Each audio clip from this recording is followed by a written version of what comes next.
Patient first time hearing aid పెట్టుకోగానే ఎదురయ్యే basic doubts ఏంటి? ఫస్ట్‌ది క్లారిటీ. అప్పటిదాకా నేచురల్ హ్యూమన్ ఇయర్‌తో వింటారు. All of a sudden device పెట్టేసుకుంటారు. డివైస్ అనేది యాంప్లిఫై చేసి వినిపిస్తుంది కాబట్టి కొంచెం మైక్‌లో విన్నట్టుగా రోబోటిక్‌గా సౌండ్ చేస్తది.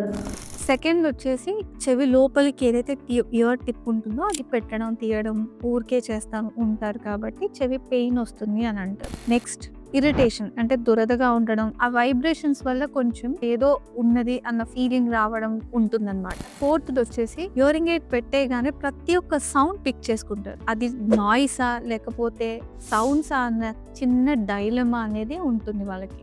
సో ఇవన్నీ బేసిక్గా అలవాటు అయ్యే వరకు ఉండే చిన్ని ప్రాబ్లమ్స్ అనమాట. That is why we generally tell a patient adaptation time అనేది ఉంటుంది. సో ఇట్లాంటి డౌట్స్ కానీ ఇంకా క్వైరీస్ కానీ మీకేమన్నా ఉన్నట్టయితే you can visit us at nearest care hearing clinic branch.